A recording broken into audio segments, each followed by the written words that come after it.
നമസ്കാരം. പടക്കളത്തിലേക്ക് എല്ലാ പ്രിയപ്പെട്ട പ്രേക്ഷകർക്കും സ്വാഗതം. ലോക്സഭാ തെരഞ്ഞെടുപ്പ് പതിവ് പോലെ പടക്കളത്തിലൂടെ അതിൻ്റെ ഓരോ മണ്ഡലത്തിലെയും രാഷ്ട്രീയ ആവേശത്തെ ചർച്ച ചെയ്ത് മുന്നോട്ട് പോവുകയാണ്. ഓരോ മണ്ഡലത്തിലെയും പടക്കളം കഴിയുമ്പോൾ മികച്ച പ്രതികരണമാണ് പ്രേക്ഷകരിൽ നിന്ന് ലഭിക്കുന്നത്. കൂടുതൽ പ്രേക്ഷകർ പടക്കളം കാണുന്നു, കൈരളി ന്യൂസിൻ്റെ തെരഞ്ഞെടുപ്പ് പരിപാടികൾ കാണുന്നു എന്ന ഞങ്ങൾക്ക് ലഭിക്കുന്ന ഏറ്റവും ശാസ്ത്രീയമായിട്ടുള്ള കണക്കുകൾ, റേറ്റിംഗ് അടക്കമുള്ള വിവരങ്ങൾ ഞങ്ങളുടെ മുമ്പിലുണ്ട്. ആ നിലയിൽ ഞങ്ങൾക്കൊപ്പം നിൽക്കുന്ന പ്രേക്ഷകർക്ക് എല്ലാ നന്ദിയും സ്നേഹവും അറിയിച്ചുകൊണ്ട് പടക്കളം തുടരുകയാണ്. ഇന്ന് പത്തനംതിട്ട ലോക്സഭാ മണ്ഡലത്തിലാണ് പടക്കളം. ഇവിടെ നിന്നുമാണ് പ്രേക്ഷകരിലേക്ക് പടക്കളം എത്തുന്നത്. പത്തനംതിട്ട പൗരാവലി വളരെ സജീവമായി പടക്കളത്തെ സജീവമാക്കാൻ നമ്മൾക്കൊപ്പം ചേരുന്നുണ്ട്. ദൃശ്യങ്ങളിൽ നിങ്ങൾക്കത് കാണാം. ഒപ്പം നമ്മുടെ ഈ പരിപാടിയിൽ, ഇന്നത്തെ പടക്കളം പരിപാടിയിൽ പങ്കെടുക്കുന്ന നേതാക്കളെ നമുക്ക് ആദ്യം ഒന്ന് പരിചയപ്പെടാം. ആദ്യം advocate A Suresh Kumar, Congress UDF.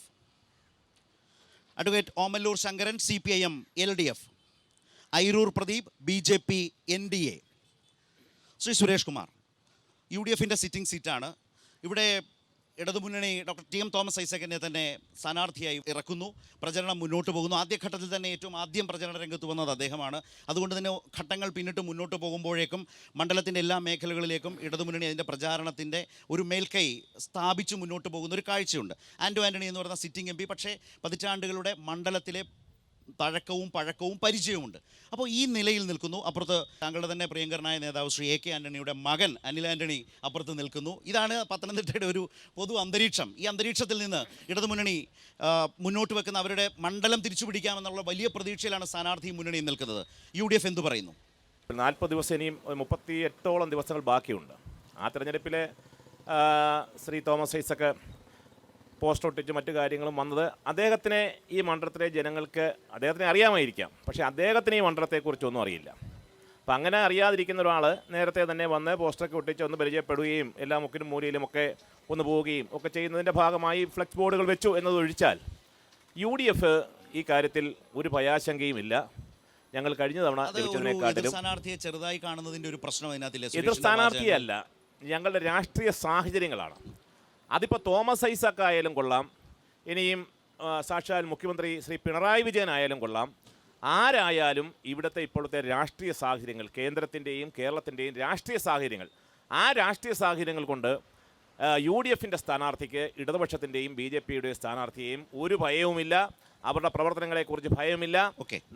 വലിയ ഭൂരിപക്ഷത്തിൽ ഞങ്ങൾ വിജയിക്കാൻ പോവുകയാണ്. ശ്രീ ഓമല്ലൂർ ശങ്കരൻ, ഇത് UDF അത്തരമൊരു ആത്മവിശ്വാസം പ്രകടിപ്പിക്കുമ്പോൾ LDFൻ്റെ കാഴ്ചപ്പാട് എന്താണ്? ആൻ്റോ ആൻ്റണി ഈ സിറ്റിംഗ് MP ആണ്, നിരന്തരം ഇവിടെ ജയിച്ചുകൊണ്ടിരിക്കുന്ന ഒരു സാഹചര്യമുണ്ട്. ആ നിലയിൽ നിന്ന് LDFൻ്റെ പക്ഷത്തേക്ക് ഈ മണ്ഡലം ഇത്തവണ വരും എന്ന് പ്രതീക്ഷിക്കുന്നുണ്ടോ? എങ്കിൽ അതിന് കാരണം എന്താണ്? ഇപ്പോൾ അദ്ദേഹം പറഞ്ഞതുപോലെ രാഷ്ട്രീയ സാഹചര്യത്തിൻ്റെ ആനുകൂല്യം UDF പ്രതീക്ഷിക്കുമ്പോൾ ഈ മണ്ഡലത്തിൻ്റെ പൊതുസ്ഥിതി നോക്കിയാൽ, MLA-മാരുടെ എണ്ണം നോക്കിയാൽ, ഈ 7 നിയോജക മണ്ഡലങ്ങളാകെ നോക്കിയാൽ നിങ്ങൾക്ക് നല്ല മേൽക്കൈയുണ്ട്. അത് ലോക്സഭാ തെരഞ്ഞെടുപ്പിൽ പ്രതിഫലിക്കുമോ? തോമസ് ഐസക്കിൻ്റെ സ്ഥാനാർത്ഥിത്വത്തിലൂടെയും അതൊരു ബോണസാണോ LDFനെ സംബന്ധിച്ച്?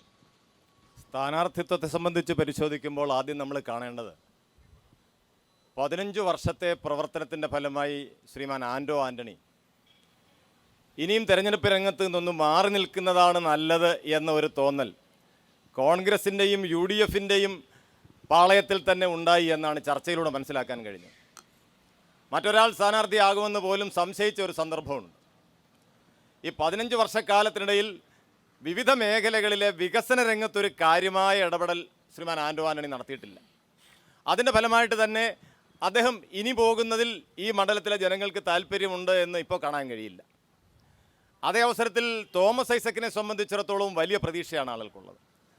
കാരണം തോമസ് ഐസക്കിൻ്റെ പ്രവർത്തന അനുഭവം പരിശോധിക്കുമ്പോൾ 10 വർഷം കേരളത്തിൻ്റെ ധനകാര്യമന്ത്രി, ഏറ്റവും വലിയ സാമ്പത്തിക വിദഗ്ധൻ, ഇതിനെല്ലാം ഉപരി അദ്ദേഹത്തെ സംബന്ധിച്ച് പലതും പറയാനുണ്ടെങ്കിലും അതിനെല്ലാം ഉപരി UDFൻ്റെ പ്രതിനിധി ഇവിടെ സൂചിപ്പിച്ചത് ഈ മണ്ഡലത്തിലൊക്കെ വന്നൊന്ന് പരിചയപ്പെടുകയാണ് എന്നാണ്. മണ്ഡലം അറിയില്ല എന്നാണ്. അതെ, യഥാർത്ഥത്തിൽ തോമസ് ഐസക്ക് ഈ പത്തനംതിട്ട പാർലമെൻറ്റ് മണ്ഡലത്തിൽ തന്നെ അദ്ദേഹം ഉയർത്തിക്കൊണ്ടുവന്ന് അദ്ദേഹം ധനകാര്യമന്ത്രിയായിരുന്നപ്പോൾ ഇവിടെ അനുവദിച്ചതും ഇവിടെ നിർമ്മാണം നടത്തിയതുമായ വികസന പ്രവർത്തനങ്ങൾ എടുത്തു കഴിഞ്ഞാൽ ഏതാണ്ട് 8000 കോടി രൂപയുടെ പദ്ധതികൾ ആവിഷ്കരിക്കുന്നതിന് നേതൃത്വം നൽകിയ ആളാണ് തോമസ് ഐസക്ക്.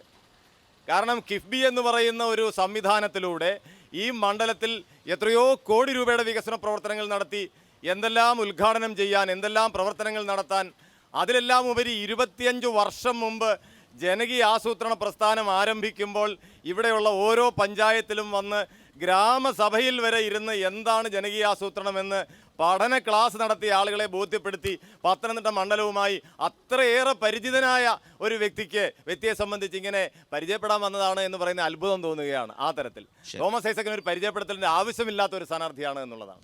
ഒപ്പം രണ്ട് വാചകങ്ങൾ അദ്ദേഹം പറഞ്ഞ UDF അനുകൂലമാണ് രാഷ്ട്രീയ കാലാവസ്ഥ പത്തനംതിട്ടയിൽ നിന്നുകൊണ്ട് അദ്ദേഹം പറഞ്ഞു. UDF അനുകൂലമായ ഒരു മണ്ഡലം എന്ന് നമുക്ക് വിലയിരുത്താനാവില്ല. കാരണം ഈ പാർലമെന്റ് മണ്ഡലത്തിൽ 7 ലോക്സഭാ മണ്ഡലങ്ങളാണുള്ളത്.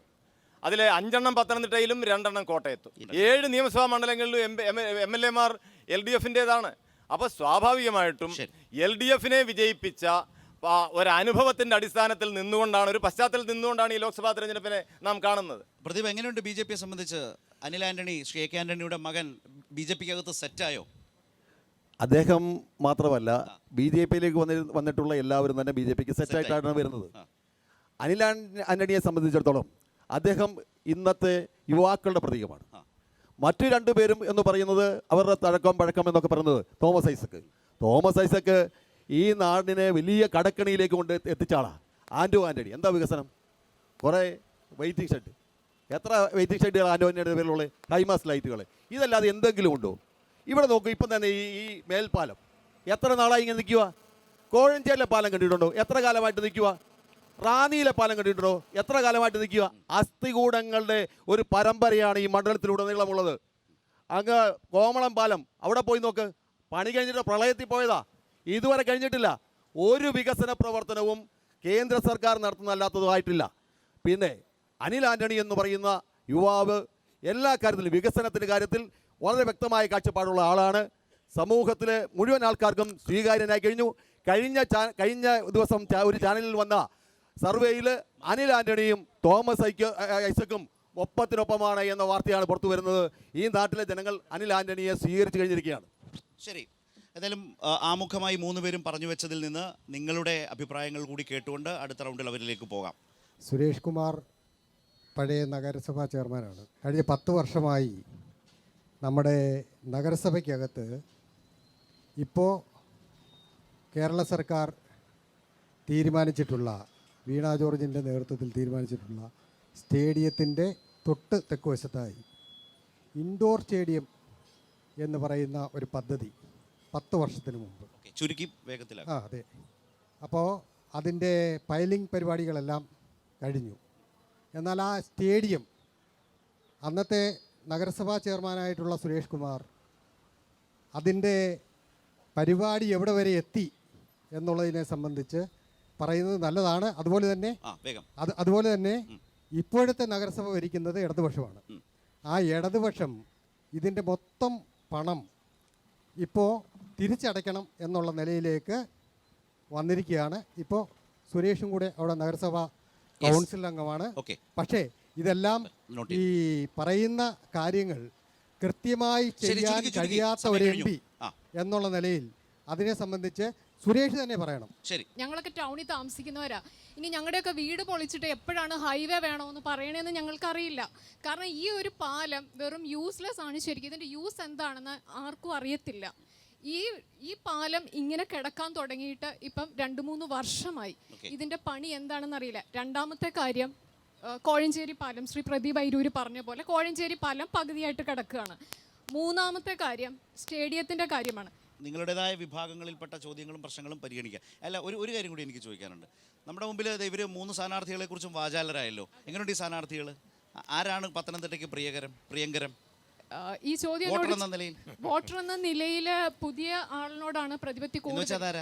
കാരണം അനിൽ കെ ആന്റണി, ബിക്കോസ് ആന്റണി നമ്മൾക്കൊന്നും ചെയ്തിട്ടില്ല. ഈ ലോക്സഭാ തെരഞ്ഞെടുപ്പിൽ ഏറ്റവും കുറഞ്ഞ BJP-ക്ക് കിട്ടുന്ന ഏറ്റവും കുറഞ്ഞ വോട്ട് ഈ പത്തനംതിട്ട ലോക്സഭാ മണ്ഡലത്തിൽ അനിൽ കെ ആന്റണിക്കായിരിക്കും. അല്ല, BJP-യുടെ A-ക്ലാസ് മണ്ഡലങ്ങളിൽപ്പെട്ടതാണ് പത്തനംതിട്ട. കഴിഞ്ഞ പ്രാവശ്യം മത്സരിച്ചതാരാണ്? ഇത്തവണ പൊതുവെ കേട്ടിരുന്നത് BJP-യുടെ സമുന്നതരായ നേതാക്കൾ ആരെങ്കിലും വന്ന് മത്സരിക്കുമെന്നായിരുന്നു. പൊടുന്നനവേ അനിൽ ആന്റണി എന്ന് പറയുന്നൊരു സ്ഥാനാർത്ഥിയിലേക്ക് വന്നു. നേരത്തെ പ്രദീപ് തന്നെ പറഞ്ഞു ഭയങ്കര മാറ്റമാണ്, അനിൽ സെറ്റായി എന്നാണ് പറഞ്ഞത്. BJP-യുടെ ഏറ്റവും ലോ ക്ലാസ് മണ്ഡലമായിട്ട് ഈ പത്തനംതിട്ട മണ്ഡലം. എന്താ കാരണം? കാരണം അല്ലെങ്കിൽ അത് ചേട്ടൻ്റെ ആഗ്രഹം മാത്രമാണ്, അല്ലെങ്കിൽ അതിനൊരു കാരണം വേണം.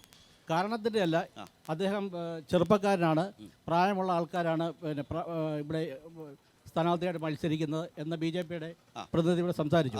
പ്രായമായി കഴിഞ്ഞ അച്ഛനും അമ്മയും എടുത്ത് റോഡിൽ വെക്കത്തില്ലല്ലോ, അനുഭവത്തില്ല. ഇപ്പോൾ ഒരു പുതുമുഖ സ്ഥാനാർത്ഥിയെ LDF ഇവിടെ അവതരിപ്പിച്ചിട്ടുണ്ട്. അദ്ദേഹത്തെക്കുറിച്ച് ഈ നാട്ടിലുള്ള ആൾക്കാർക്കെല്ലാം, പത്തനംതിട്ട നിവാസികൾക്ക് മാത്രമല്ല ഈ കേരളത്തിലുള്ള എല്ലാ ആൾക്കാർക്കും വളരെ നന്നായിട്ടറിയാം. തോമസ് ഐസക് വൻ ഭൂരിപക്ഷത്തോടെ തോമസ് ഐസക്കിനോടാണ് താങ്കൾക്ക് പ്രിയം, അദ്ദേഹത്തിന് പ്രിയം അനിൽ ആന്റണിയോടാണ് അല്ലേ? അതെ, അടുത്ത പ്രിയം പറയാൻ ഇങ്ങനെ തയ്യാറായി നിൽക്കുകയാണ്. ശരി, ആയിക്കോട്ടെ, യാതൊരു സംശയവുമില്ല. നമ്മുടെ ആന്റോ ആന്റണി തന്നെയായിരിക്കും വിജയിക്കുന്നത്. കാരണം ഇവിടുത്തെ UDFന്റെ സ്ഥാനാർത്ഥി വലിയ ഭൂരിപക്ഷം. പക്ഷേ ഈ തെരഞ്ഞെടുപ്പിൽ പത്തനംതിട്ട തൽക്കാലം ആന്റണിയെ അനുസ്മരിക്കാതിരിക്കുന്നതാണ് AK ആന്റണി. കാരണം അത് പറഞ്ഞു വരുമ്പോഴത്തേക്ക് അനിൽ ആന്റണി എന്നൊരു പ്രശ്നം വരും. ഇല്ല, ഇവരെ രണ്ടുപേരും രണ്ടായിട്ട് തന്നെ കാണുന്നുള്ളൂ. നമ്മുടെ അനിൽ ആന്റണിയെ നമ്മുടെ ചിത്രത്തിലെ ഇല്ല, നോക്കുന്നുമില്ല. AK ആന്റണി കോൺഗ്രസിന്റെ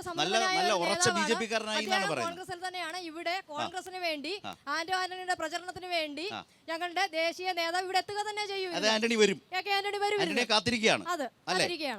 അപ്പം മകനെതിരെ അടക്കം ആ BJPക്കെതിരെ നേതാവ് വളരെ ശക്തമായി ഇവിടെ ആഞ്ഞു വീശും, ആഞ്ഞടിക്കും അല്ലേ? ഏറ്റവും ഇൻട്രസ്റ്റിംഗ് ആയിട്ടുള്ള ഒരു ഫാക്ടറാണ് കോൺഗ്രസ് പ്രവർത്തകയായി അവർ പറഞ്ഞത്. AK ആന്റണിയെ കാത്തിരിക്കുന്നു, AK ആന്റണി വരും, മകനെതിരെ അടക്കം രാഷ്ട്രീയം പറയും എന്ന് പറയുന്ന പത്തനംതിട്ടയിലെ കോൺഗ്രസ് പ്രവർത്തകരുടെ ഒരു ഫീലാണ്. നിങ്ങൾക്ക് അതിൽ സജഷൻസ് ഉണ്ടെങ്കിൽ ആകാം. നിങ്ങളിലേക്ക് 3 പേരിലേക്കും വരാം. 3 പേരുടെയും കമന്റ് പ്രകടമാണ്, വ്യക്തമാണ്. അതിലെ പറയേണ്ട കാര്യങ്ങൾ ഞാൻ ഓരോ കാര്യങ്ങൾ പറയാം ചുരുക്കി. ഇപ്പം നമ്മുടെ BJP സ്ഥാനാർത്ഥി ഇവിടെ സൂചിപ്പിച്ചു. ഇവിടെ ശ്രീ രവി എൻ്റെ സുഹൃത്താണ്, സൂചിപ്പിച്ചു ആന്റോ ആന്റണി ഈ പത്തനംതിട്ടയ്ക്ക് വേണ്ടി എന്ത് ചെയ്യണമെന്ന്. അത് ചോദിച്ചാൽ നന്നായി, എനിക്ക് പറയാനൊരു അവസരം കിട്ടിയല്ലോ. പത്തനംതിട്ടയിലെ ഇൻഡോർ സ്റ്റേഡിയത്തിന് വേണ്ടി 6 കോടി രൂപയാണ് ശ്രീ ആന്റോ ആന്റണി അനുവദിച്ചത്. ആ 6 കോടി രൂപ അനുവദിച്ച സമയത്ത് ചെയർമാൻ ഞാനായിരുന്നു. അതിൻ്റെ പ്ലാനും എസ്റ്റിമേറ്റും എല്ലാം തയ്യാറാക്കി കൊടുത്ത ചെയർമാൻ ഞാനായിരുന്നു. പക്ഷേ എനിക്ക് ഉദ്ഘാടനത്തിനോ കല്ലിടാനോ ഒന്നോ ആ സമയത്ത്, കാരണം അത് വനിതാ ചെയർപേഴ്സൺ ആ സ്ഥാനത്തേക്ക് വന്നു. അതിൻ്റെ ഉദ്ഘാടന കർമ്മം നിർവഹിച്ചു.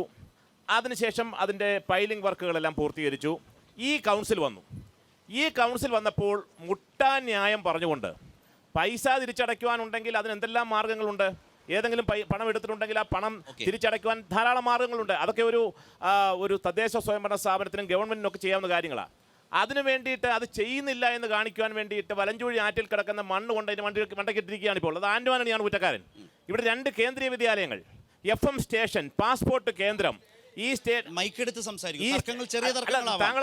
അതിനുശേഷം താങ്കൾക്ക് പറയാം, ഞങ്ങളുടെ കുഴപ്പമല്ല സ്റ്റേഡിയത്തിന്റെ, ഈ കൗൺസിലിന്റെ കുഴപ്പമാണ്. ഈ കൗൺസിൽ അത് കൃത്യമായി അത് ആ പണം തിരിച്ചടയ്ക്കുകയും അല്ലെങ്കിൽ അതിനുണ്ടായ സമരം ചെയ്തത് കഴിഞ്ഞ മാസം ഉദ്ഘാടനം നടന്ന സമയത്തും സമരമായും കരിങ്കൊടി പ്രകടനം നടത്തിയത് ഇവിടുത്തെ UDF ഇൻഡോർ സ്റ്റേഡിയവുമായി ബന്ധപ്പെട്ടല്ല, അത് ഇൻഡോർ സ്റ്റേഡിയവുമായി ബന്ധപ്പെട്ടല്ല. അത് ഈ സ്റ്റേഡിയത്തിന്റെ ധാരണാപത്രത്തിൽ ഒപ്പിട്ടതിൽ വളരെ വലിയ പിശക് ഉണ്ടാക്കി ഈ സ്റ്റേഡിയം സർക്കാരിലേക്ക് കൈമാറുന്ന രീതിയിലേക്ക് പോകുന്നു. അതിനെതിരായിട്ടാണ് സമരം ചെയ്തത്. അതായത് ഇൻഡോർ സ്റ്റേഡിയവുമായി ബന്ധപ്പെട്ടല്ല ചർച്ചകൾ നടത്തിയത്. ആളുകളെ തെറ്റിദ്ധരിപ്പിക്കല്ല. ആന്റോ ആന്റണി ഇവിടെ ചെയ്ത വികസനങ്ങൾ ഞങ്ങൾ എണ്ണി പറയാം. ഇപ്പൊ എനിക്ക് സമയമില്ല. 2 ദിവസം കഴിയുമ്പോൾ അത് ബുക്കായിട്ട് എല്ലാവരും വീട്ടിൽ കൊണ്ട് കൊടുക്കും. അവരൊന്ന് വായിച്ചോണ്ടാ മതി. അതിനുള്ള ക്രമീകരണം ചെയ്യാം. അടക്കം ഇവര് സംസാരിച്ച വിഷയത്തിൽ LDFന്റെ ഒരു മറുപടിയോ വിശദീകരണമോ ചുരുക്കി. വികസന പദ്ധതികളെ സംബന്ധിച്ച് വളരെ വികലമായ കാഴ്ചപ്പാടും വിമർശനവുമാണ് ഇവിടെ പലരും അവതരിപ്പിച്ചിരിക്കുന്നത്. യഥാർത്ഥത്തിൽ പത്തനംതിട്ടയിലെ വികസന പ്രവർത്തനങ്ങൾ എണ്ണിപ്പറയാവുന്ന നിരവധി കാര്യങ്ങൾ കേരളത്തിലെ ഇടതുപക്ഷ ജനാധിപത്യ മുന്നണി ഗവൺമെൻറ് മുൻകൈയെടുത്ത വികസന പ്രവർത്തനങ്ങളാണ്. അതിലേറ്റവും പ്രധാനപ്പെട്ട എത്രയോ വികസന പദ്ധതികൾ നമുക്ക് ചൂണ്ടിക്കാണിക്കാനുണ്ട്, കോടിക്കണക്കിന് രൂപയുടെ. ഇപ്പം ഇവിടെ പറഞ്ഞ ഈ ഫ്ലൈ ഓവർ, ഇത് 46 കോടി രൂപയുടെ പദ്ധതി ആരംഭിച്ചു കഴിഞ്ഞാൽ ഒരു ദിവസം കൊണ്ട് തീരുന്നതല്ല.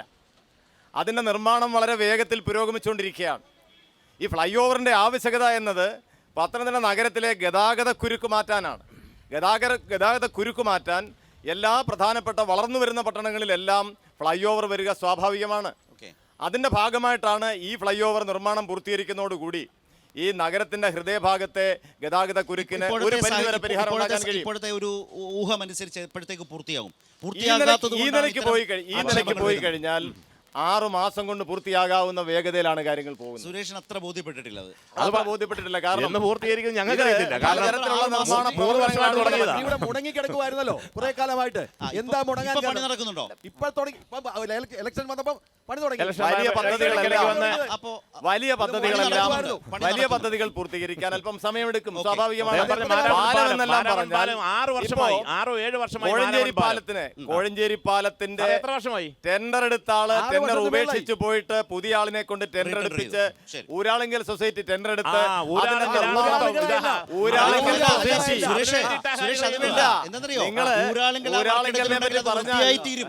കേരളത്തിന്റെ ഇന്ത്യയിലെ അനുഭവമാണ്. ഞങ്ങളുടെയൊക്കെ ഇന്ത്യയിലെ നാടുകളിൽ ഏറ്റവും അവരുടെ നല്ല വർക്കുകൾ അതിഗംഭീരമായി മരാമത്ത് പണികൾ ഊരാളെങ്കിലാ. അത് തീർന്നിട്ടില്ല. നിങ്ങൾ ഊരാളെങ്കിൽ എന്ന് കേൾക്കുമ്പോ UDF-കാർക്കും ചില ആളുകൾക്ക് ഒരു അല്ല, ഞാൻ ഒരു ആക്ഷേപമാണ്. കാര്യം ശ്രീ ഓമല്ലൂർ, ടെൻഡർ പോലും ഇല്ലാതെ ഊരാളുകളിൽ അതെ. ഏറ്റവും അധികം വർക്ക് കൊടുത്ത ശ്രീ ഉമ്മൻചാണ്ടി മുഖ്യമന്ത്രി ആയിരിക്കുന്ന അതെ, കാലത്താണ്. തന്നെയുമല്ല. ആ വർക്ക് അവരുടെ വർക്ക് ക്വാളിറ്റിയിൽ കേരളത്തിന് യാതൊരു സംശയവും വേണ്ട. എറണാകുളത്തെ ഏറ്റവും വലിയ വിവാദമായ പാലമുണ്ടല്ലോ, പാലാരിവട്ടം പാലം. അതെ. പാലാരിവട്ടം പാലം അഴിമതിയുടെ പേരിൽ വിവാദമായി. ഉമ്മൻചാണ്ടി സർക്കാരിന്റെ കാലത്തെ വിവാദമെല്ലാം കഴിഞ്ഞ് അവിടെ പുതിയ പാലം നിർമ്മിക്കാൻ ഏൽപ്പിച്ചത് ഊരാളുങ്കലിനെയാണ്.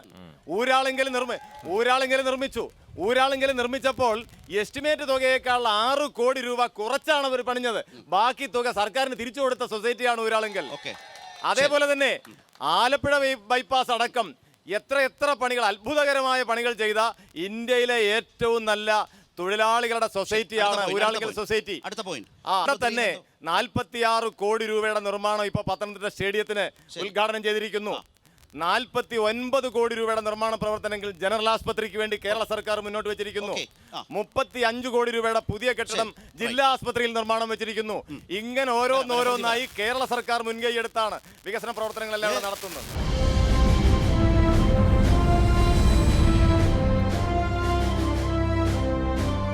എങ്ങനെയുണ്ട് ആന്റോ ആന്റണിയുടെ വർക്ക്? എങ്ങനെയുണ്ട് പ്രവർത്തനം? എങ്ങനെയുണ്ട്? 1 ലക്ഷം വോട്ടിന്റെ ഭൂരിപക്ഷത്തിൽ ഇവിടെ ജയിക്കുമെന്ന കാര്യം യാതൊരു സംശയമില്ല. അതാണ് യാതൊരു സംശയം. അതാ ആന്റോ ആന്റണി 1 ലക്ഷം പറയാത്ത എണീറ്റിട്ട് കോൺഗ്രസിന്റെ തരാം. പരിപാടി പത്തനംതിട്ട നടന്നു.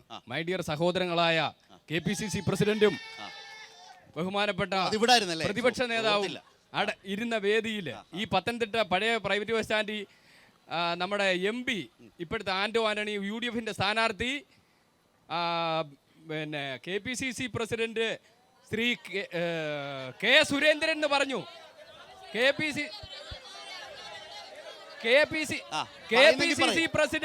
KPCC പ്രസിഡന്റ് ഇരുന്ന വേദിയില് ഈ ഇവിടുത്തെ MP-യുടെ വായിന്ന് വന്ന വാക്കാണ് കെ സുരേന്ദ്രൻ. ഇപ്പോഴത്തെ പൊളിറ്റിക്കൽ ട്രെൻഡ് വെച്ച് ഞങ്ങൾ ചോദിക്കുന്നു, LDF ചോദിക്കുന്നു, ഇപ്പോഴത്തെ പൊളിറ്റിക്കൽ ട്രെൻഡ് വെച്ച് LDF ചോദിക്കുന്നു സുരേഷ് സാറിനോടും പിന്നെ ഇപ്പോഴെങ്ങനുണ്ട് അവന്റെ ട്രെൻഡ്? ഈ ജയിച്ചു കഴിഞ്ഞാൽ BJP-യിലേക്ക് പോവോ? പത്തനംതിട്ടക്കാർക്ക് ആന്റോ ആന്റണി ജയിപ്പിച്ചൊന്നും നിങ്ങൾ BJP-യിലേക്ക് തരണ്ട. ഞങ്ങൾ അനിൽ ആന്റണിയെ ജയിപ്പിക്കും. അല്ല, അങ്ങനെ ഉറപ്പിച്ചൊന്നും ഉറപ്പിച്ചാണ് പറഞ്ഞത്. ഒരു സെക്കൻഡ്. നിങ്ങളുടെ മുൻ സംസ്ഥാന അധ്യക്ഷൻ ശ്രീ പത്മനാഭൻ പറഞ്ഞ എന്താണ്? CK പത്മനാഭൻ പറഞ്ഞത് കോൺഗ്രസ് മുക്ത BJP-ക്ക് വേണ്ടി പോരാടേണ്ട അവസ്ഥയെ പാർട്ടിക്കകത്ത് ഞങ്ങളൊക്കെ നിൽക്കുകയാണ്. നിങ്ങളാരും വിചാരിക്കുന്നില്ല, നിങ്ങൾ അറിയാതെ ഒന്നുമില്ല. അദ്ദേഹം വളരെ കൃത്യമായി അതിന് വിശദീകരണം നൽകിയിട്ടുണ്ട്. അദ്ദേഹം ഉദ്ദേശിച്ചത് അങ്ങനെയല്ല. കോൺഗ്രസ് മുക്ത BJP-ക്കായി പണിയെടുക്കേണ്ട അവസ്ഥയിലാണ് എന്നല്ലേ പ്രദീപ് പറഞ്ഞത്? യാതൊരു സംശയവും വേണ്ട. അനിൽ കെ ആന്റണി ജയിച്ച് BJP-യുടെ MP പ്രദീപിന് BJP-യിലേക്ക് ആന്റോ ആന്റണിയെ വേണ്ടെന്നൊക്കെ പറയാൻ അത്ര എളുപ്പമല്ല. അങ്ങനെയല്ല, സ്ഥാനാർത്ഥിയാണ് ജയിപ്പിക്കും. ഇവരുടെ നേതാവ് പത്മനാഭൻ പറഞ്ഞത് BJP-യിലോട്ട് വരുന്ന ആളുകളുടെ നിഴല് പോലും ഇല്ലെന്നാ. ഇവിടെ എല്ലാവരും പറഞ്ഞു പാലം പകുതിയായി, ഫ്ലൈ ഓവർ പകുതിയായി, സ്റ്റാൻഡ് പകുതി. ഇവിടുത്തെ MP 3 പതിറ്റാണ്ട് ഇവിടെ ഭരിച്ചിട്ട് ഇവിടെ എന്താണ് നേടിയെടുത്തത്? ഈ പത്തനംതിട്ടയുടെ വികസനം കണ്ടിട്ടുണ്ടോ?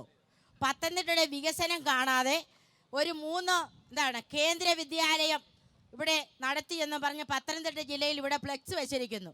ആ MP ഈ പത്തനംതിട്ടയുടെ ഹൃദയമായ ഭാഗത്ത് എന്ത് വികസനമാണ് ചെയ്തെന്ന് ബഹുമാനപ്പെട്ട, അതായത് ഈ 15 വർഷം കൊണ്ട് 3 കേന്ദ്രീയ വിദ്യാലയങ്ങൾ എന്ന് ഫ്ലെക്സ് എന്നാണ് പറഞ്ഞു വരുന്നത് അല്ലേ?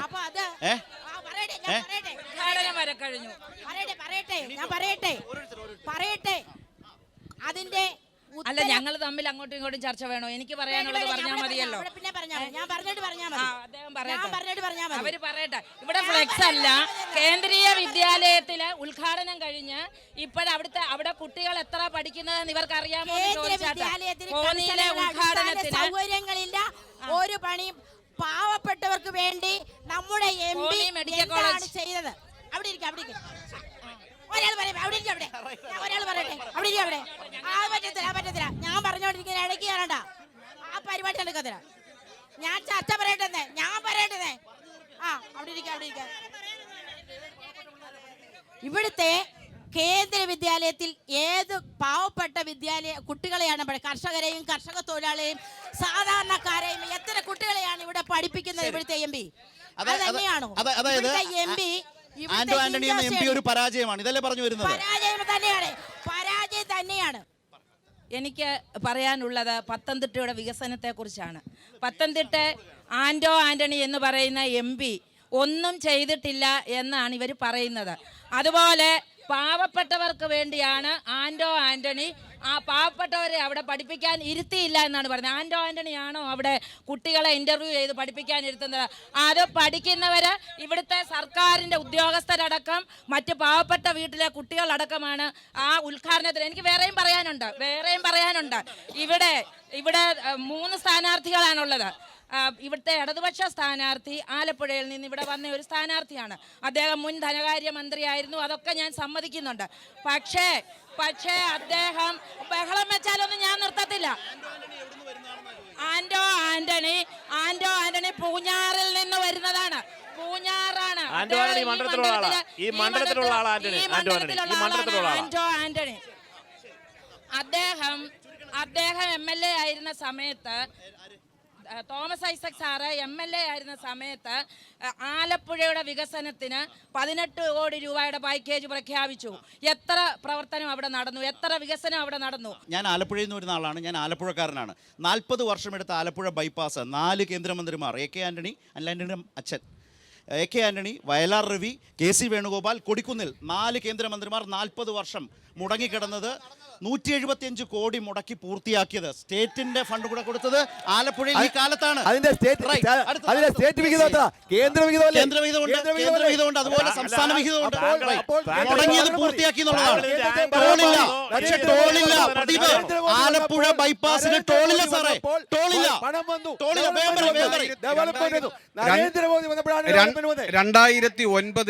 ടോളില്ല കേട്ടോ പ്രദീപേ, അത് സ്റ്റേറ്റിന്റെ നയപരമായ തീരുമാനം കൊണ്ടാണ് ടോളില്ലാതെ സ്വതന്ത്രമായി പോകാൻ പറ്റുന്നത്. 2009 ആന്റോ ആന്റണി ആദ്യമായിട്ട് ഇവിടെ വരുന്നത്. പത്തനംതിട്ട പാർലമെന്റിൽ ആദ്യമായിട്ട് ആന്റോ വരുന്നത് 2009 ആ 2000 അത് ഈ പൂഞ്ഞാർ എന്ന് പറയുന്നത് പത്തനംതിട്ട പാർലമെന്റിനകത്തുള്ളതാണ് സുഹൃത്തുക്കളെ. അതെ, അത് ഈ മണ്ഡലത്തിലുള്ളതാണ്. തെറ്റ് പറയരുത്, അങ്ങനെ പറയാതെ. ഓക്കെ, അത് വിഷയമല്ല.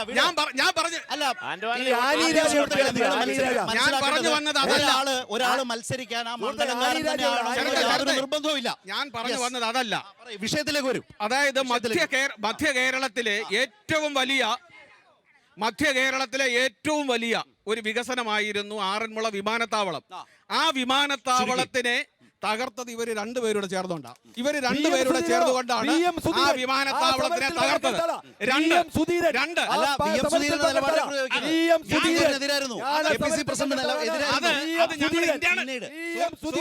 അത് ഞങ്ങളുടെ ഇന്ത്യയുടെ ലക്ഷ്യമാണ്. പക്ഷേ RSSും അല്ലെങ്കിൽ BJPയും CPM കൂടെ ഒന്നിച്ച് കൈകോർത്തുകൊണ്ടാണ് ആ വികസന പ്രവർത്തനം നടത്തിയത്. അതാണ് ഞാൻ പറയാനുള്ളത്. യഥാർത്ഥത്തിൽ പത്തനംതിട്ട ജില്ലയിൽ എടുത്തു പറയേണ്ട വികസന പ്രവർത്തനങ്ങളിൽ ഇപ്പൊ ഉദാഹരണത്തിന് കോന്നി മെഡിക്കൽ കോളേജ് വന്നപ്പോ ആദ്യം അതിന്റെ ഒരു തറക്കല്ലിട്ട് തറയുണ്ടാക്കാൻ അന്ന് UDFന്റെ ഭരണകാലത്ത് അന്നത്തെ UDFന്റെ ജനപ്രതിനിധി അവിടെ ഇട്ടിട്ട് ഓടിപ്പോയതാണ്. അതിനുശേഷം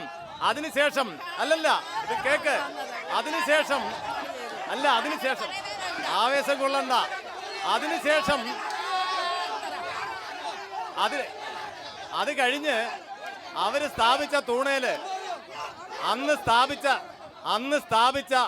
സ്ഥാപിച്ച തൂണില് അന്ന് സ്ഥാപിച്ച തൂണില് 200 കോടിയിലധികം രൂപ കിഫ്ബിയിൽ നിന്ന് മുടക്കി ഇന്നത്തെ മെഡിക്കൽ കോളേജ് ആക്കിയത് ഇടതുപക്ഷ ജനാധിപത്യ മുന്നണി ഗവൺമെന്റാണ്. അതെ, അന്നതൊരു ഏതാണ്ട് 7 വർഷക്കാലം സ്മാരകമായിട്ട് തറകെട്ടി അവിടെ ഇട്ടേക്കായിരുന്നു. അത് ഉപേക്ഷിച്ചു പോയ പദ്ധതിയെ ഏറ്റവും വലിയ മെഡിക്കൽ കോളേജ് ആക്കിയത് ഈ സർക്കാരാണ്. അതേപോലെ തന്നെ ഇവിടെ നമ്മുടെ സംസ്ഥാനത്ത്, നമ്മുടെ ജില്ലയിലെ തന്നെ മികച്ച വികസന പ്രവർത്തനങ്ങൾ എടുത്ത് പരിശോധിച്ചാൽ വിമാനത്താവളത്തിന് പാരിസ്ഥിതിക പ്രശ്നം ഉന്നയിച്ചുകൊണ്ടും നെൽവേൽ തണ്ണീർത്തറ സംരക്ഷണ നിയമത്തിൻ്റെ പ്രശ്നം ഉന്നയിച്ചുകൊണ്ടും അവിടെ നടന്ന സമരത്തിൽ എല്ലാ രാഷ്ട്രീയ പാർട്ടികളുടെ ആളുകൾ വന്നിരുന്നു. അവിടെ എല്ലാ രാഷ്ട്രീയ കക്ഷികളുടെ നേതാക്കൾ വന്ന് ആറന്മുള വിമാനത്താവളം അനുയോജ്യമല്ല എന്ന ആശയം അവിടെ പ്രകടിപ്പിച്ചു. അതേ അവസരത്തിൽ ഇന്ന് എരുമേലി വിമാനത്താവളം ഇടതുപക്ഷ ജനാധിപത്യ മുന്നണി മുൻകൈ എടുത്തുകൊണ്ടിരുന്നതാണ്. എരുമേലി വിമാനത്താവളം ഈ മണ്ഡലത്തിലാണ്. എരുമേലി വിമാനത്താവളത്തിന് അനുവാദം കൊടുക്കാതിരിക്കാനുള്ള പല നീക്കങ്ങളും പലരും നടത്തിയെങ്കിലും നമ്മുടെ മുഖ്യമന്ത്രി ഇടപെട്ട് ഈ കേരള സർക്കാരാണ് എരുമേലി വിമാനത്താവളം ഇപ്പോ ഏറ്റവും വലിയ രീതിയിലേക്ക് നിർമ്മാണം ആരംഭിക്കുന്നത്. അതേ അവസരത്തിൽ വേറൊരു കാര്യം നമ്മൾ ആലോചിക്കണം. ശബരി പാത, നമ്മുടെ അങ്കമാലിയിൽ നിന്ന് ശബരിമലയിലേക്കുള്ള പാതയ്ക്ക് വേണ്ടി ഒന്നും ചെയ്യാൻ ആന്റോ ആന്റണിക്ക് കഴിഞ്ഞിട്ടില്ല. അദ്ദേഹം അതിനുവേണ്ടി ശബ്ദം ഉയർത്തിയിട്ടില്ല. അതേപോലെ തന്നെ കേരളത്തിന്റെ വികസന പ്രവർത്തനങ്ങൾക്ക് വേണ്ടി കേന്ദ്ര ഗവൺമെന്റ് കേരളത്തെ അവഗണിച്ചപ്പോൾ, കേരളത്തിന് ലഭിക്കേണ്ട വിഹിതം ഫണ്ട് തരാതിരുന്നപ്പോൾ അതിനൊരു നിവേദനം കൊടുക്കാൻ ഇവിടെയുള്ള 18 UDF എംപിമാരോട് മുഖ്യമന്ത്രി പറഞ്ഞിട്ട് ഒരൊറ്റ എംപി പോലും ഒപ്പിട്ട് കൊടുത്തില്ല കേരളത്തിന് വേണ്ടി. ആന്റോ ആന്റണി ഒപ്പിട്ട് കൊടുത്തില്ല. കേരളത്തിന്റെ ആവശ്യങ്ങൾ ഉന്നയിച്ചുകൊണ്ട് കേന്ദ്ര ഗവൺമെന്റ് ഒരു നിവേദനം സമർപ്പിക്കാൻ ശ്രമിച്ചപ്പോൾ ഒപ്പിട്ട് കൊടുക്കാൻ ആന്റോ ആന്റണി അടക്കമുള്ള UDF എംപിമാർ കേരളത്തിന്റെ പൊതു ആവശ്യങ്ങൾക്കൊപ്പം നിന്നില്ല എന്ന് മാത്രമല്ല, കേരളത്തിനെതിരായ നിലപാട് BJP സർക്കാരുമായി ചേർന്ന് എടുത്തു എന്ന വിമർശനം അവർക്കുണ്ട്. കോന്നി മെഡിക്കൽ കോളേജ് കല്ലിട്ടിട്ട് പോയെന്നാ പറയുന്നത്. കല്ലിട്ടു അല്ല എന്ന് മാത്രമല്ല, മെഡിക്കൽ കോളേജ് നടത്തി എന്ന് മാത്രമല്ല, ശ്രീ ജിനീഷ് കുമാർ MLA ആയി വന്നതിന് ശേഷം ആ മെഡിക്കൽ കോളേജിന്റെ എന്ത് പുരോഗതിയാണ് ഉണ്ടായത്? ഒരു ഡോക്ടറിന്റെ നിർമ്മാണം കിഫ്ബി ഫണ്ടിലൂടെ ജിനീഷിന്റെ കാലത്താണെന്നാണ് അദ്ദേഹം പറഞ്ഞത്. മെഡിക്കൽ കോളേജിന്റെ നിർമ്മാണം അത് ഞാൻ പറഞ്ഞത്, ഇത് രണ്ട് വിഷയമാണ്. അതായത് മെഡിക്കൽ കോളേജിന്റെ നിർമ്മാണം ഇന്ന് നടന്നു, അദ്ദേഹം പറഞ്ഞു കല്ലിട്ടു, പക്ഷേ കിഫ്ബി ഫണ്ടോടുകൂടി ഇടത് സർക്കാർ പൂർത്തീകരിച്ചു. അല്ല, ആ വാദത്തിനുള്ള മറുപടി പറയും, എന്നിട്ട് അടുത്ത് പോവാം. തുടക്കം ഉൾപ്പെടെ കുറിക്കുവാൻ കഴിഞ്ഞത് അടൂർ പ്രകാശിന്റെ കാലത്താണ്. ഓമല്ലൂർ ശങ്കർ സാർ സൂചിപ്പിച്ചു, വിമാനത്താവളം അട്ടിമറിച്ചതില്ല. പല ആശയങ്ങൾ നേതാക്കന്മാർക്ക് കാണും, പക്ഷേ ഇന്ത്യൻ നാഷണൽ കോൺഗ്രസിന്റെ ആശയവും ഇന്ത്യൻ നാഷണൽ കോൺഗ്രസിന്റെ തീരുമാനവും അവിടെ മെഡിക്കൽ ഇവിടെ വിമാനത്താവളം വരണമെന്നായിരുന്നു. അത് അട്ടിമറിച്ചില്ല ഇവർ. ഇതിപ്പോ പറയാം, എരുമേലിയിൽ വിമാനത്താവളം ഉണ്ടാക്കാൻ ശ്രമിക്കുന്ന ആന്റോ ആന്റണിയുടെ ഉൾപ്പെടെയുള്ള ആളുകളാണ്. നടക്കുന്ന എല്ലാ വികസന പ്രവർത്തനങ്ങളുടെയും ഫണ്ട്, ഒരു ബഹുഭൂരിപക്ഷം ഫണ്ടും കേന്ദ്ര ഗവൺമെന്റ് ഫണ്ടാ. കേന്ദ്രവും സംസ്ഥാനവും GST-യിലൂടെ കേരളത്തിന്റെ അടക്കം സംസ്ഥാനങ്ങളുടെ നികുതി ആകെ എടുത്തുകൊണ്ട് പോയിട്ട് ആ സംസ്ഥാനങ്ങൾക്ക് വേണ്ടുന്ന നികുതി കൊടുക്കുക, പണം കൊടുക്കുക, അത് കേന്ദ്രത്തിന്റെ ഉത്തരവാദിത്തമാണ്. അതൊരു ഔദാര്യവും ഭിക്ഷയായിട്ട് കാണുന്നതാണ് BJP-യുടെ പ്രശ്നം. ശ്രീ മുരളീധരൻ എന്ന കേന്ദ്രമന്ത്രി പോലും അങ്ങനെ പറയുന്നു. അത് ഉചിതമാണോ? സംസ്ഥാനത്തിന്റെ അർഹതപ്പെട്ട ഏത് നികുതിയാണ് കേന്ദ്ര സർക്കാർ എടുത്തോണ്ട് പോകുന്നത്? സുപ്രീം കോടതി കേസിൽ പറഞ്ഞല്ലോ. അല്ല, മറിച്ച് വേണ്ടത്ര അനുവദിക്കുന്ന തുകയുടെ കണക്ക് കൊടുക്കുന്നത് സംസ്ഥാന സർക്കാർ.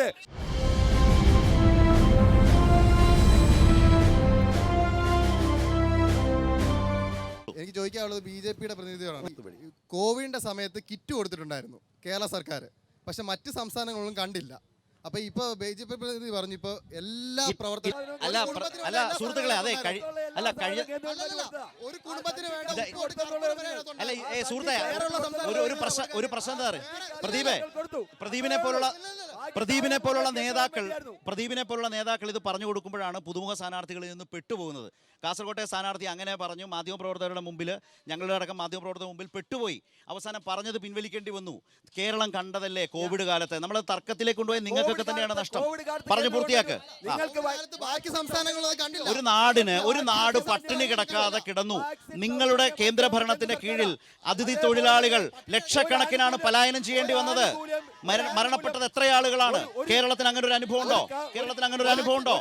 പ്രളയത്തിൽ അനുഭവം ഉണ്ടോ? അങ്ങനെ വേഗം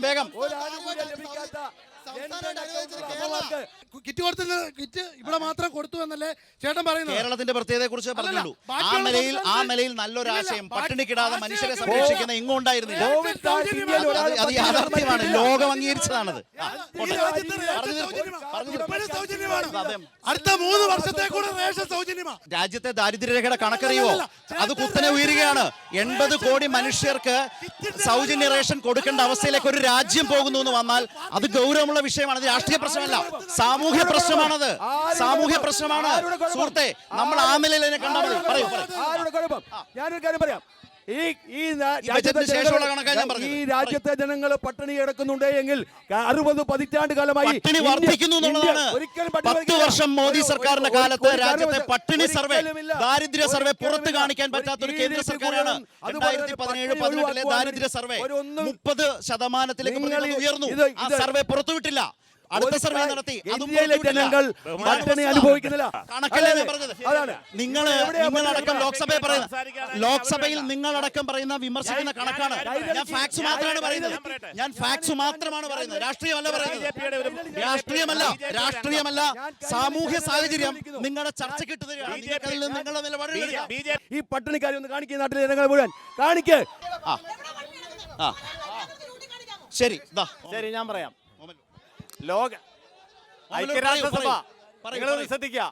ഐക്യരാഷ്ട്രസഭയും ലോകാരോഗ്യ സംഘടനയും ചേർന്ന് നടത്തിയിട്ടുള്ള സമീപകാലത്തെ ഒരു പഠന റിപ്പോർട്ട്. ആ പഠന റിപ്പോർട്ടിൽ എന്താ പറയുന്നത്? ഈ വേൾഡ് പോവർട്ടി ഇൻഡെക്സ്, അതായത് ദാരിദ്ര്യ പട്ടിണി സൂചിക അല്ലെങ്കിൽ വിശപ്പ് സൂചികയിൽ ഇന്ത്യ 111 സ്ഥാനത്താണ് ഈ ലോകത്ത്. 111 സ്ഥാനത്ത്. കഴിഞ്ഞ വർഷം വിശപ്പ് സൂചിക ഹങ്കർ ഇൻഡെക്സിൽ അല്ല, ഇത് കേക്ക്,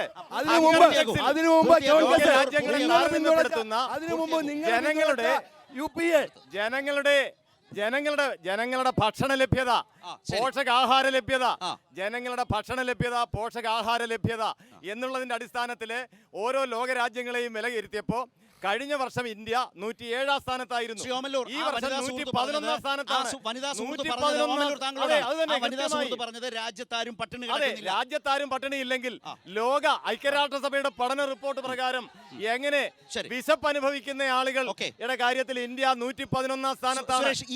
അതുപോലെ തന്നെ 46 കോടി ആളുകൾ ദാരിദ്ര്യരേഖയ്ക്ക് താഴെയാണ് എന്ന് ഇന്ത്യ ഗവൺമെന്റ് തന്നെ കണക്കുണ്ട്. 46 കോടി ആളുകൾ ദാരിദ്ര്യരേഖയ്ക്ക് താഴെയാണ്. ഒരാൾ പോലും പട്ടിണിയില്ലെന്നാ പറയുന്നത്. ശരി, ഇതൊരു ലോക്സഭാ തെരഞ്ഞെടുപ്പാണ്. ഈ സാമൂഹ്യ സാഹചര്യം ഗൗരവമുള്ള വിഷയമാണോ? ഈ രാജ്യത്ത് പെട്രോളിന്റെയും ഡീസലിന്റെയും പാചകവാതകത്തിന്റെയും വില കൂടുന്നത് ജനജീവിതത്തെ ഏത് നിലയിൽ ബാധിക്കുന്നു? തെരഞ്ഞെടുപ്പിലെ വിഷയമാണ്. മിക്കവാറും ആളുകൾ പറഞ്ഞ ഈ പട്ടിണിയുടെ വിഷയം വളരെ ഗൗരവമുള്ള വിഷയം തന്നെയാണ്. അതാക്കിയതാരാണ്? നരേന്ദ്രമോദിയും പിണറായി വിജയനും കൂടാണ്. അതിന്റെ പ്രധാനപ്പെട്ട കാരണം കൂടി ഞാൻ പറയാം. പാചകവാതകത്തിന് 450 രൂപ വില ഉണ്ടായിരുന്നിടത്ത് ഇന്ന് 1100 രൂപ. കോൺഗ്രസ് ആണോ? പാചകവാതകത്തിന് 450 രൂപ ഉണ്ടായിരുന്നിടത്ത് സബ്സിഡി കൊടുത്തുകൊണ്ടിരുന്ന ഒരു നാട്ടിൽ 1100 രൂപ പാചകവാതകത്തിനാക്കിയത് മോഡിയാണ്, ഞങ്ങളല്ല. അതോടൊപ്പം തന്നെ 1000 ഇപ്പൊ കുറച്ചു, ഇപ്പൊ 100 രൂപ കുറച്ചു. അതോടൊപ്പം തന്നെ പെട്രോളിന്റെ വില 70 108 രൂപയാക്കി നരേന്ദ്രമോദിയാണ്. അതോടൊപ്പം തന്നെ വർദ്ധിപ്പിച്ച നരേന്ദ്രമോദിയാണ്. ഞാൻ സംസാരിക്കട്ടെ. ഈ നാട്ടിലെ ഞാൻ മറുപടി കേൾക്കാൻ തയ്യാറാ. എല്ലാ സാധനങ്ങളുടെയും വില വർദ്ധിപ്പിച്ച നരേന്ദ്രമോദിയാണ്. സാറ് പറഞ്ഞല്ലോ 450 രൂപ ഉണ്ടായിരുന്ന ഗ്യാസിന് മോഡിയുടെ ഭരണകാലത്ത് 1000 ചില്ലുവാൻ രൂപയായിരുന്നു. പിന്നെ UPA സർക്കാർ 67 വർഷം ഭരിച്ച് മുടിച്ച് കടം കയറ്റി അത് നികത്തിക്കൊണ്ട് എങ്ങനെ വരും? അത് പറ. എവിടെ കടം കയറ്റിയെന്നാ? എവിടെ ഇന്ത്യയിൽ എവിടെ കടം? ലോക രാഷ്ട്രങ്ങളുടെ മുമ്പിലേക്ക് ഇന്ത്യ വന്നു. ആണവോർജ കാര്യങ്ങളിലേക്ക് ഇന്ത്യ വന്നു. മംഗൾയാൻ കൊണ്ടുവന്നു, ചന്ദ്രയാൻ കൊണ്ടുവന്നു. ഈ നാട്ടിലെ ശാസ്ത്ര സാങ്കേതിക രംഗങ്ങളിൽ കോൺഗ്രസ് കൊണ്ടുവന്നു. നിങ്ങൾ എന്താ ചെയ്തത്? ഈ BJPയുടെ ഭരണം എന്താണ് കേന്ദ്രത്തിൽ? എനിക്ക് ഒരു ചോദ്യം ചോദിക്കാനുള്ളത് ഈ പൊതുസമൂഹത്തിനോടും ഒപ്പം ഈ നിൽക്കുന്ന UDFന്റെ പ്രതി എനിക്ക് ചോദിക്കാനുള്ളത് ഇവിടുത്തെ സ്ഥാനാർത്ഥി ആന്റോ ആന്റണി, അതായത് നമ്മുടെ മൈലപ്രായിൽ ഒരു സഹകരണ സംഘത്തിൽ 128 കോടിയുടെ കുംഭകോണം നടന്നിരുന്നു.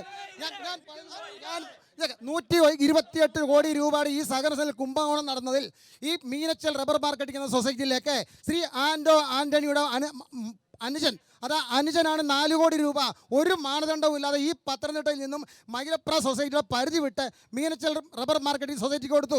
അദ്ദേഹത്തിന്റെ സഹോദരൻ മരണപ്പെട്ടു. ഈ ഭാര്യ 4 കോടി രൂപ ഈ പൊതുജനങ്ങളുടെ പൈസ ഇതാരടക്കും എന്നാണ് ചോദിക്കുന്നത്.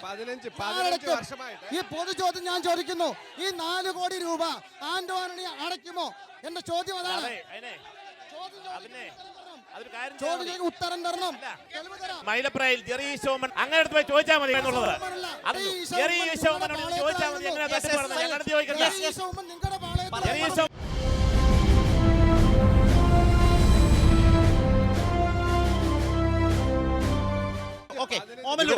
എങ്ങനെ ഇവിടെ രാജ്യത്താകെ നടന്ന അതിദാരിദ്ര്യ സർവേ കണക്ക് പരിശോധിച്ചപ്പോൾ അതിദരിദ്രർ ഏറ്റവും കുറവുള്ള സംസ്ഥാനം കേരളമാണ് എന്ന് കണ്ടെത്തി. 0.6% ഇവിടുത്തെ അതിദാരിദ്ര്യം. നേരെ മറിച്ച് ഇന്ത്യയുടെ ശരാശരി എന്ന് പറയുന്നത് 6%. കേരളത്തിൽ 0.6%. അതെ, കേരളത്തിന്റെ മൊത്തം കണക്കല്ല സുഹൃത്തെ, കേരളത്തിന്റെ ആ അതിദാരിദ്ര്യത്തെ പോലും അതുപോലും ഇല്ലാതാക്കാൻ അതായത് കേരളത്തിലെ ജനസംഖ്യയിൽ 3.5 കോടി വരുന്ന കേരളത്തിലെ ജനസംഖ്യയിൽ 64,000 കുടുംബങ്ങൾ മാത്രമേ ഉള്ളൂ ദാരിദ്ര്യത്തിലെന്ന് ഇന്ത്യ ഗവൺമെന്റ് പോലും അംഗീകരിച്ച കണക്കിൽ പറയുന്നു. ആ അതിദാരിദ്ര്യം പോലും ഇല്ലാതാക്കാൻ വേണ്ടി LDF ഗവൺമെന്റ് കഠിനമായ പദ്ധതികൾ നടപ്പിലാക്കിക്കൊണ്ടിരിക്കുകയാണ്. അതൊന്ന്. രണ്ടാമത്, വേറൊരു വിഷയത്തെ സംബന്ധിച്ച് ഇവിടെ പിന്നെ ആരോഗ്യരംഗത്ത് ഇന്ത്യ ഗവൺമെന്റിന്റെ കണക്കനുസരിച്ച് ആരോഗ്യരംഗത്ത് ഏറ്റവും കൂടുതൽ സൗജന്യ ചികിത്സ നൽകിയ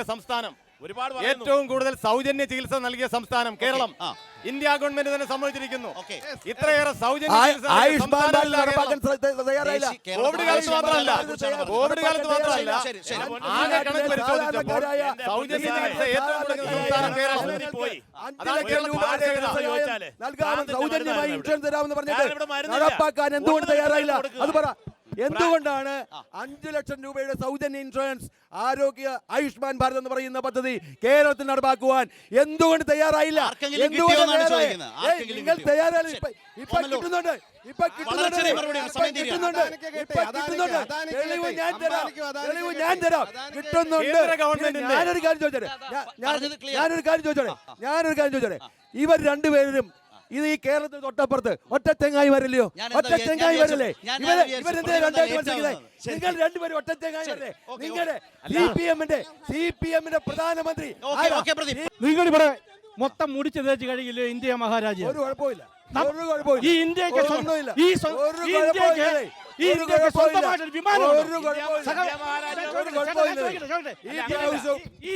സ്വന്തമായിട്ടൊരു വിമാനമുണ്ടോ? ഈ നാട്ടിലെ ജനങ്ങൾക്ക്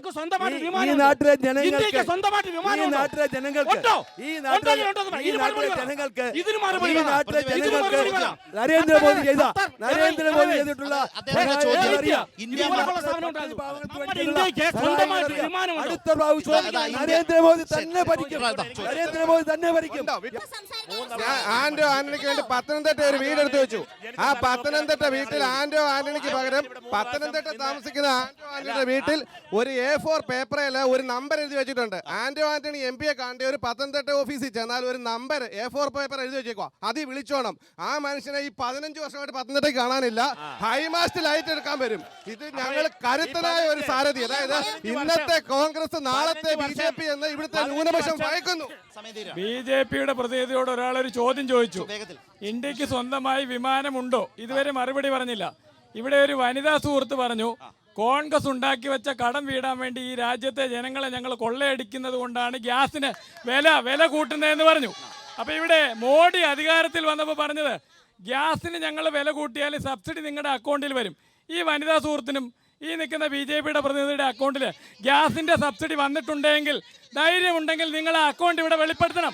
അന്തസ്സായി ഇവിടെ പറയണം, എനിക്ക് ഗ്യാസിന്റെ സബ്സിഡി ലഭിച്ചിട്ടുണ്ട് എന്ന് അന്തസ്സോടുകൂടി ഈ ജനത്തിന്റെ മുമ്പിൽ വെളിപ്പെടുത്തണം. ഇവിടെ വെളിപ്പെടുത്തണം. ഗ്യാസിന്റെ സബ്സിഡി ലഭിച്ചവരുണ്ടെങ്കിൽ അത് ഇവിടെ വെളിപ്പെടുത്തണം. തൊട്ടതിനും ഞാനൊരു കാര്യം ചോദിച്ചോട്ടെ സുഹൃത്തെ, കേരളത്തിൽ കേട്ടോ ഈ ഇന്ത്യ മഹാരാജ്യത്ത് ഏറ്റവും കൂടുതൽ നികുതികൾ വാങ്ങിക്കുന്നത് ആരിൽ നിന്നാ?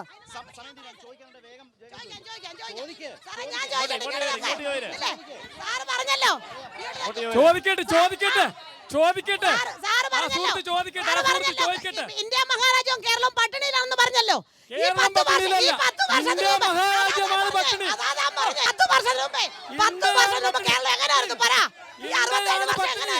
ഇന്ത്യയിലാണ് പട്ടിണി സൂചിക 119ാമത്തെ സ്ഥാനം ഇന്ത്യക്കാണ്, കേരളത്തിലല്ല. കേരളത്തിലുള്ള 66,000 പട്ടിണിക്കാർ. ഞാൻ നിങ്ങളോട് ചോദിച്ചത്, നിങ്ങൾ വനിതകളാണ്, നിങ്ങൾക്ക് ഗ്യാസിന്റെ സബ്സിഡി അക്കൗണ്ടിൽ വന്നിട്ടുണ്ടെങ്കിൽ അത് വെളിപ്പെടുത്താൻ വെല്ലുവിളിച്ചതേ ഉള്ളൂ.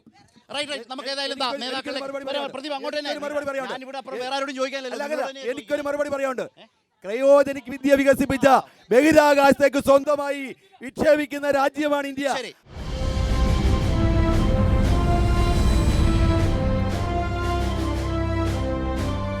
ഈ ചർച്ച അവസാനിപ്പിക്കേണ്ട നേതാക്കളിലേക്ക് പോകാൻ. ഈ ശക്തമായ കേരളത്തിന്റെ വിമർശനങ്ങൾക്ക് നടുവിൽ എന്താണ് കേരളത്തിലെ ബി.ജെ.പിയുടെ സാധ്യത, അവസ്ഥ? ഒരു സീറ്റെങ്കിലും നിങ്ങൾക്ക് ഇത്തവണ നേടാനാവുമോ? ഞങ്ങൾക്ക് രണ്ടക്കം അക്കൗണ്ട് തുറക്കാനാവുമോ? ഞാൻ പറയുന്നു ഇത് മോദിയുടെ ഗ്യാരണ്ടിയാണ്. മോദിയുടെ ഗ്യാരണ്ടി. കേരളത്തിലെ ജനങ്ങൾ ബി.ജെ.പിക്ക് വോട്ട് ചെയ്യും.